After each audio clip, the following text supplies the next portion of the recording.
this tweet that has taken the world by storm. It's what the heck? I know. Even TMZ, like sent me a text and said, "Can you be on? This is really funny." I'm like, it's so stupid. They probably pulled a permit because they're coming on Monday to put my windows and doors in. Is it like an HGTV show, or is this just like a legitimate random? No. All I'm doing is my people are coming to put in my windows on Monday. Oh, nice. Well, at least you're not doing it yourself, Mom. Wait, you're doing 16 windows? The article says 9. It's because my whole apartment is all windows. Oh my gosh. It's windows all the way around the building. What do you replace? Are you going bulletproof? What's happening here? What are we replacing the windows in? Are you going bulletproof is a banger. This year, it got so cold down here. It was in the 30s. And I literally had sweat coming down the windows and pools of water in my living room because it couldn't handle it. These are cheap windows that were put in 20 years ago. These damn Floridians, they don't know about the old Midwest windows. And I'm like, I'm not doing this again. So I'm putting in new windows. So I called Due South and told them I wanted them to put some windows in. And this is the date. It was Monday, the 16th. And so that's next week. Yeah. They'll be here for 3 days and they're putting windows in. So that's it, period. Well, I just wanted to say, Mom, they said modest home, and it feels like you're turning this place into a bit of a gilded palace, if I must say. So I think you've changed a little bit. I think you've had a taste of the good life, and now all of a sudden, what? Yeah. You know me. I'm so, I am so logical, and it's Mom, I'm doing something so that I can save money on heating and air conditioning and to keep my windows from sweating. That's as simple as it is. I know. We're just giving we're just having fun with it too. It's amazing. It is hilarious so in an awesome way. So we love you. And then you know what Disney did? Disney Parks went out there and said they took a picture of Cinderella's castle and they said, "This is not what Mama Kelce is going to be renovating her mom's house into." And so I tweeted back and said, "That's correct. This is not what I'm doing." It's not what you're going for. Yeah, I spend almost as much time there, but I said no. Nice. Well, it's not. But I consider it my second home. Well, while they're remodeling the home, maybe Disney will let you stay in the palace as the queen that you are. I think it's so funny. It's aren't there terrible things happening in the world right now? Okay, we don't need to talk about that. I love you, Mama. Love you, Mom. Bye. Travis is screaming, "I love you too" as well. Oh, tell Travis I'm so happy he's going back. I'm thrilled for another year. All right, Mom. I love you. As long as Mom approves, all right, love you too. I'm doing the right Bye. things. Say bye to Mom. Bye. No, she didn't. Yeah, can't wait to see what Mom's house looks like. All golden windows and bulletproof glass and all. Yeah. I mean, the TMZ article got 24 million views. Oh, insane. In the membrane. Inside in the brain. Sorry. All right, let's get to the actual biggest news coming out. Travis is coming back for year 14. We talked about it a little bit up front. Yeah. Trav. Yeah. What? How we feeling? Feeling good about the decision. I'm feeling excited. Been texting with a few of the guys on the team. Just, ready to get this thing fucking going, man. It's, as you know, it's not a just in-season thing. It's something that I truly believe you need an entire off season to get the body, the mind ready for training camp alone. And then training camp, you start to get that wear and tear and you kind of build your own armor of toughness to get you through the season. It's a year-long thing that I'm excited to get going, and I'm excited to be around the guys when OTAs come around and to start to really mold this team, man. Get that mentality back to where it needs to be. That determination, that expectations of excellence every single day, and doing it in our own way where we show our personalities, we get this thing fucking rolling, man. Dude, I'm excited to see it. I'm as a fan of my brother and as someone who loves watching you play, I can't wait to watch you play for another season. Very excited also about the Kenneth Walker signing because that guy is a beast. Can't wait to meet the old Super Bowl MVP. Doggone, man. That guy's just this fucking is unbelievable, man. He was explosive all year round. And when Charbonnet went down, he really got the chance to be the featured guy for the most part, like up in that carry load. Because you always wonder, sometimes these explosive guys, when they get the full workload, if it's still got that pop. And it still had that pop, baby. Come on, no. Come on now. I'm not the only guy excited for you. Your teammates are all posting stuff. Patrick Mahomes posting a carousel. She's what is this alarm clock in the plane? What's that mean? This is not a plane. It's a bow and arrow. Ah, typical Travis Kelce, Kansas City Chiefs celebration. Then we had Chris Jones on Twitter. We are so back. A lot of people pumped up. Man, I'm just as excited to be joining forces with those two guys, man. And I think we all kind of had talks at the end of the season. Like I said, I was always pretty optimistic that I was coming back. There, a lot of people in the building knew that, but wanted to kind of give it some time and refocus it and let the Chiefs make some moves and figure out a lot of things first, to make us an all around better team. But then, we kind of talked about some of these things as the season ended. Like, man, how are we going to never let it get to this fucking point again? And I think we're all three, especially us three right there, being at the helm and being here the longest, and feeling like we have the most, leadership and accountability on the team in that aspect. So no doubt excited to get back in the building with my guys and get this thing cooking. Well, we just mentioned Kenneth Walker on offense. Obviously the offense has gotten better, it would appear, through the first short stint of free agency, but we have lost some defensive players. Trent McDuffie signs a huge contract. There were a few guys signed some big contracts. Trent McDuffie went to the Rams. My guy Jalen Watson, Paper Cups, went to the Rams. They got two unbelievable corners and guys that are gonna fucking come into work every single day. I'm happy both of those guys got paid. And then on top of that, we got Brian Cook, B Cook, over to Cincinnati. He's back home representing Cincinnati in the hometown for the Bengals. Also got paid. And obviously you're happy for these guys, but man, you hate to see them go because of how much you love playing with them and all the blood, sweat, and that you put into the off season and during the season with them. So it's tough to see these guys go elsewhere, but I'm happy these guys are making, lifetime money. It's insane because I was thinking about this the other day. The defense has really been outstanding for the Chiefs the past 3 seasons, right? Like what Spags and that 100%. group has done has been fantastic. And the backfield is completely overhauled, right? Like you obviously with Trent McDuffie leaving, now Cooks, like last year, Justin Reed leaves. Then you're the year before that, oh my God, Titans. Oh, you're talking about L'Jarius Sneed? Sneed, yep. So it's Sneed, man. Yeah, it's had a large transformation.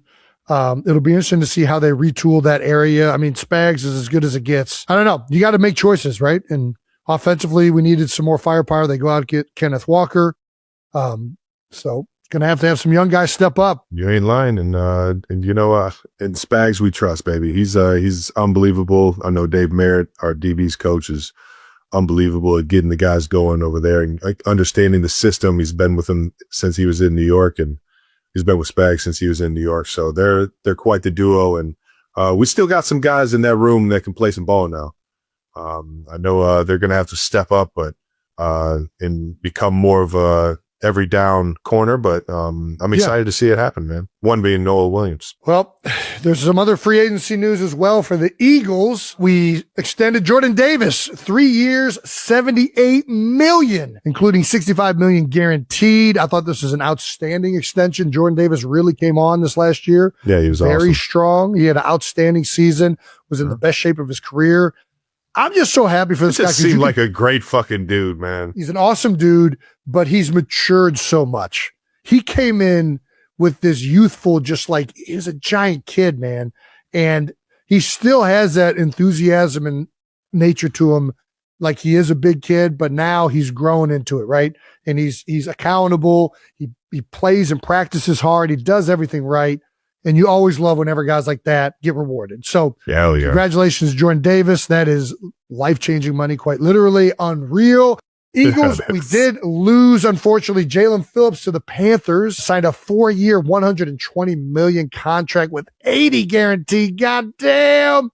And then what? Dude, the numbers this year have been astronomical in free agency. So we're going to talk about it a couple of times because there's some other crazy numbers I also want to bring up. I think that there's a reason these numbers are getting to the level they are. One, because they're really good players, but I think people underestimate how much the salary cap is going to continue to go up in the NFL. Let's talk about, we also lost one of the exciting whites. We are now down to the exciting white on defense. Reed Blankenship is signed with the Houston Texans on a 3-year, $24.75 million deal. Congratulations to Reed. Awesome teammate and was a big part of our success since he was with the Philadelphia Eagles for 4 years. Congratulations. And here's some of these other numbers. Centers are getting fucking paid. Chargers signed Tyler Biadasz, 3 years, 30. Bills signed Connor McGovern to a 4-year, $52 million deal. But the big one everybody's talking about is Tyler Linderbaum, 3 years, $81 million. This dude's making over $25 million a year at the center position. I don't think people realize how fucking crazy high that is. He just jumped $10 million. The market was at what, 16, 17? I think Reed's Creed got up to 18, right? So when I left the year before Creed signed his deal at 18, I was making the most on a per year basis. 15. It was 14 and a half. I had upside to get to 15, I think. We're a half glass full kind of family, Jason. There you go. And even that was pretty high. And I think what is Creed reset the market at 18, and then Tyler Linderbaum in just 1 year has reset that by $9 million.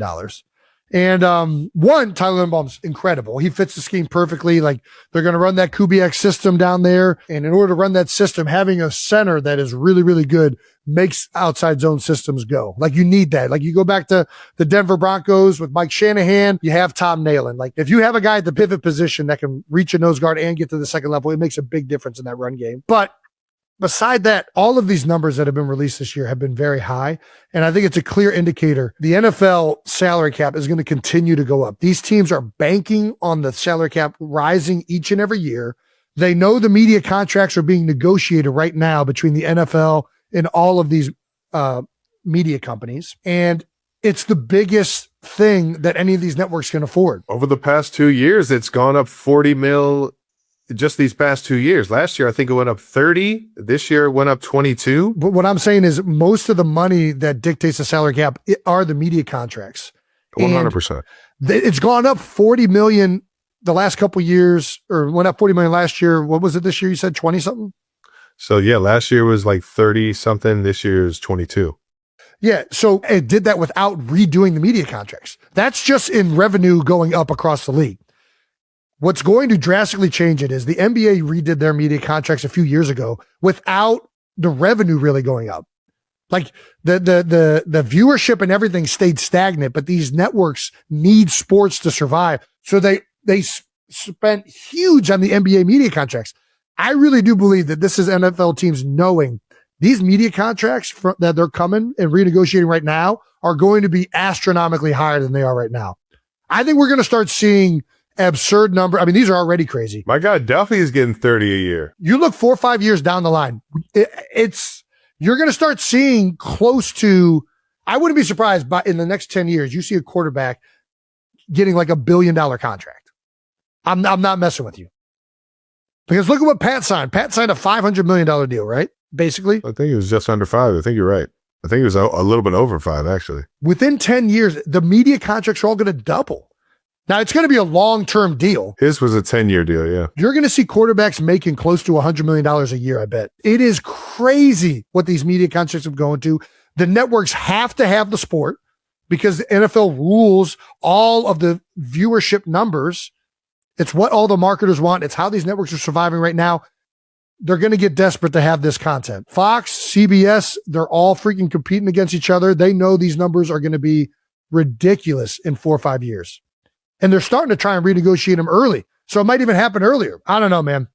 I think this is a clear sign as any that all of these teams know the salary cap is going to be outrageous in 4 or 5 years. And that's all we got for this week in NFL free agency. Last bit of new news, Jason. We got out of the house and hit TGL, man. Yeah, baby. Yeah. How fucking awesome was that? Well, you had quite a blast. You were there, what, 3 days in a row? 3 days. Sunday, Monday, Tuesday. Yep. And to be honest, I'm not gonna lie. I thought it was fascinating. The stuff that you were doing where you were going underneath, you were showing the locker rooms with the players. have at their disposal out there. Also, the technology that goes into all this stuff, the recovery, the workout rooms and everything.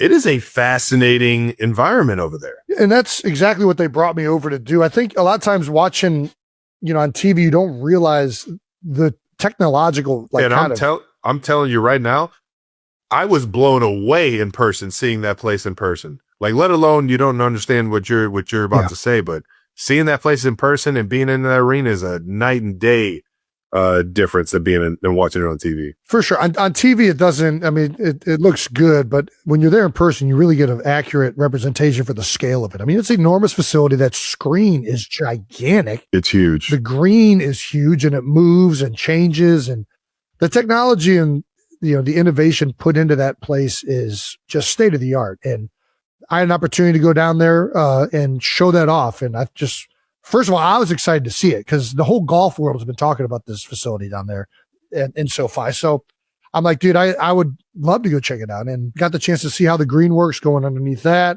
Got a chance to hit on the simulator and got a chance to watch some of the best golfers in the world hit in front of a grandstand full of people. I will buy insane. that ticket every day of the week.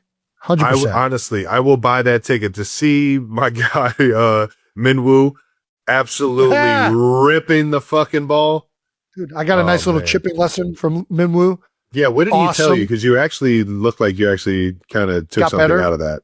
Yeah. So I feel like when I'm chipping, a lot of times I try to take my hands out of it as much as I can and just make it like a pendulum, almost like you're putting type thing. Yep. And he was like, dude, it's making you too stiff. You got to be more you got to have a little bit of release. It's not like a full swing, but it's got to be more fluid.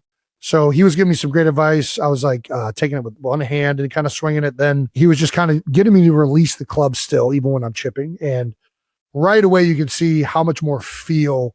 When my hands aren't involved at all, it's hard for me to gauge the feel of hitting the ball.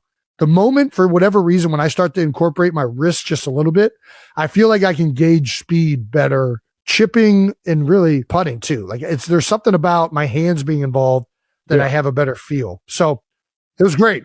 I would love to take more lessons from you, Minwoo. I don't know if you got time. I know you're busy winning all sorts of championships. Yeah, and whatnot, he was top 10 over at Arnie's place this week.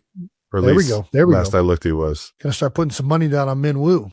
And then Tom Kim hitting the hole-in-one to win and claw their way back from a major deficit. My dog TK.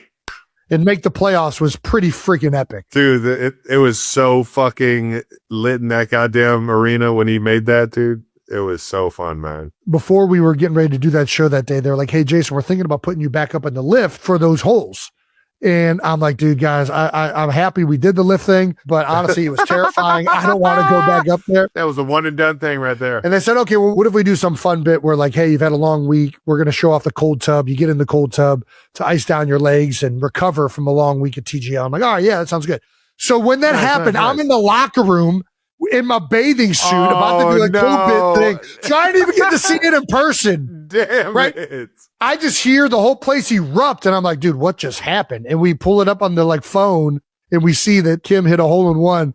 And they're like, all right, we're about to cut to the cold plunge thing at the next break. I'm like, there's no way they're going to come in here and do it. They're morons to get the cold. There's so much shit happening out there. Keep it on the guys. Keep it on the guys. Keep it on the guys. But the lead producer, Jeff, gave me a good ribbing. He's like, yeah, I bet you would have liked to have been in the lift when that happened as opposed to in the locker room. I'm like, yeah, you're probably right. But it was an epic week. Got to, talk to Tiger Woods. It was just, Dude. It was so cool being down there talking with Homa and Minwoo. And Max is such a good dude. He was enjoying himself after that win. No doubt. So it was a great week. And we got to play golf together. I got to see you, Trav.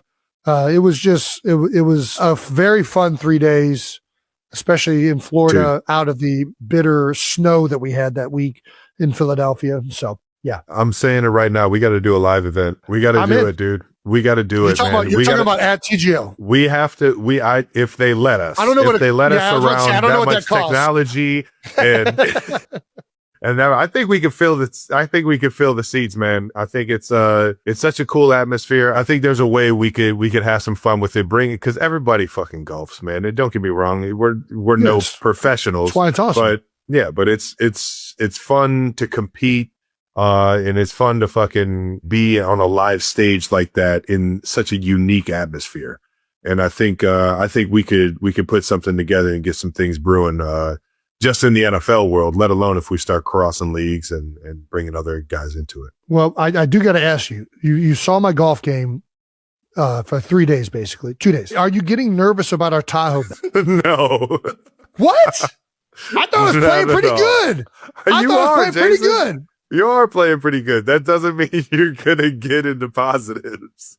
All right, Trev. All right. You're not 30 strokes better than what you were. I don't need to be 30 it's not 30 strokes. You're right. It's not 30 strokes. I'm sorry. Yeah. You're not. If you break 80, you're going to be in the positive in Tahoe. You think you're breaking 80? I think I'm going to be able to break 80. Yeah, I do. All I got to do is fix up this short game. I got it. Get rid of that fucking putter, dude. You No, get rid of I'm that gonna do putter, it I with might that start putter. shaking in my boots. You get I'm rid of doing that it with that putter, I putter. might start shaking in my boots. I'm doing it with that freaking peanut putter, whatever you want to call it. That bullseye is staying in the bag. You don't even know that bullseye. That's right. You don't even know where to hit it on the club to hit it consistently. Yes, I do. Yes, I do. I just miss it sometimes. I know where to hit it. I just don't hit it where I'm trying to hit it sometimes. It's a aim small, miss small type thing. It's a small sweet spot. You know, It's going to be fun. It's going to be fun. There is no chance you're breaking 80 with that putter. All right. Well, we shall see. I have never been more confident. Just let me say that. But to be fair, breaking 80 one day isn't going to get you into the positives. Yes, it is. Well, it will for a day. I mean, if you do it all 3 days, you'll be in the positive. But yeah, breaking 80 by that stable forward scoring will probably be in the positive for sure. Because if you're breaking 80, you're only getting no. I hear a handful of double but bogey. you got to do it 3 days in a row. Oh, that's the thing. Yeah, you would have to break 80 all 3 days to be in the positive. Yeah, but you can do it without breaking 82. Really, if you break, as long as you eliminate doubles, you can be in the positive fairly easily in the Stableford scoring. I don't know, man. Because a par is a point. Well, I guess, yeah. And yeah, bogey is even. Bogey is nothing. So you really, it's the doubles. The key to doubles that are is the doubles. ones. Yeah. And the things that get me doubles are the drives, which I think you'll agree. My drive was on point this week. I got that thing figured out with that blue shaft. I was driving real well. I was up there fucking living it. It counts. Yeah, it does. It definitely does. All right. Well, that does it for new news. Shout out to everybody at TGL for making that absolutely epic. And shout out to all the NFL teams making moves in the offseason. Once again, new news brought to you by American Express. Shout out to American Express. All right. Let's keep this thing moving before we get to Conan, 92%ers. It's March. And you know what that means. We are officially running it back with the New Heights Reese's March Madness Bracket Challenge. That's right. So we need all you guys to enter and give your best bracket. Jason, have you been watching any basketball? I have not. As typical, I am knee deep in football stuff for the most of the basketball season. So I just don't see a lot of college basketball. I would love to offer my expertise though on who to pick. So look for that, which is usually based on height or asking. I might ask expert this year. I might just go completely off of somebody else's opinions. Okay. All right. I got somebody that I know that knows a lot about women's basketball. Ooh. Who you know? Not saying any names. Ooh. He's scared to tell us. He's lying. I just don't want to put him on the spot. All right. Well, I watched quite a bit of men's basketball. And I know that Cincinnati is on the bubble right now. Come on, Bearcats. We shall see. I know Miami of Ohio is undefeated. And that's about as far as I could tell Jason if you're going to cheat and ask people for opinions. So wait, that's cheating? That's cheating? Yeah. Doing research is cheating? Yes. Do your own fucking research. Cite your fucking sources if you're not going to fucking tell us your source. I'll tell you. I will tell you my sources. Jake won the bracket challenge last year. Handle the truth. Way to send it. And yeah, Jake won it last year, but no chance he wins it this year. 0. Men's and women's brackets open on selection Sunday, March 15th. Next week, we will make our Final Four picks and share the links to participate in our bracket challenge. So this year, the winners will get a swag bag with signed New Heights merch and Reese's cups. So, Ooh. yeah. You think we ran out of gold cups, Jason? We can get some more. Well, they can make more of them. You know we where can to get them a them? gold cup. I think they at least got to get another gold cup. Yeah, we can get more gold cups. Yeah, let's for sure. get some more gold cups. I don't know. I still don't have a gold cup, so yeah, why don't we get a few of those? All right, we'll get you a gold cup. I would love it. Can I get it embroidered? Travis, I'll pay for it right from the New Heights account. That's in both of our names. Yeah, we can do it. We can do that. We can get you a cup. We can get the winner of this a cup. Those cups are expensive. They do cost over $10,000. It is gold plated. It's a big deal. It's a big deal. And it's a fun thing to take to. Today's New Heights episode delivered something nobody expected. A moment so raw, so emotional, that even Jason Kelce, the tough, fearless future Hall of Famer, couldn't hold back his tears. It all began when the brothers started discussing Travis Kelce's new Chiefs contract, a deal that not only secured his future in Kansas City but symbolized something much deeper: loyalty, legacy, and love. Jason was proud already, but what happened next pushed him over the edge. As Jason talked about Travis' journey, Travis suddenly pulled out his phone, smiling in that familiar, almost shy way. "I want to show you something," he said. And there it was. A video from Taylor Swift celebrating his new deal. In the clip, Taylor was beaming with pride, cheering for Travis, hugging him tightly, telling him she always believed in him. Her voice was warm, full of love, full of certainty. Watching it, Travis tried to play it cool, but Jason absolutely lost it. His eyes filled instantly, and he tried to laugh it off, wiping his face as he said, "Man, you did it, Trav. You really did it." But the emotion hit him too hard. The years of work, the sacrifices, the moments nobody saw. Then, hearing Taylor talk about how much Travis deserved this new chapter, it broke something open in him. Jason said through a cracked voice, "You're not just winning games, Trav. You're becoming the best version of yourself." And Travis froze, because he knew his brother meant every word. This wasn't football anymore. This was family, love, and pride colliding all at once. As they replayed Taylor's message, fans could hear her genuine excitement, her support, how she celebrated Travis as both an athlete and a partner. She wasn't speaking as the world's biggest superstar. She was speaking as someone who deeply cared. Travis kept rubbing his face, trying not to get emotional himself, but the smile on his face said everything. Jason talked about how far Travis had come. From a kid getting in trouble to a man who now had the city of Kansas City, the Chiefs organization, and Taylor standing firmly behind him. He said, "You deserve every bit of this." And seeing her celebrate you, man, that's special. By the end, the studio shifted into complete silence for a moment, a rare pause that captured the weight of the moment. Two brothers, one career-defining contract, and a message from Taylor Swift that turned the entire episode into one of the most unforgettable New Heights moments ever. Jason finally laughed through the tears and said, "All right, Trav, now you really gotta live up to this contract. Taylor already set the bar too high." Fans are calling it the most emotional, most human moment the Kelce brothers have ever shared. A celebration of success, family, and love, all wrapped into 3 powerful minutes.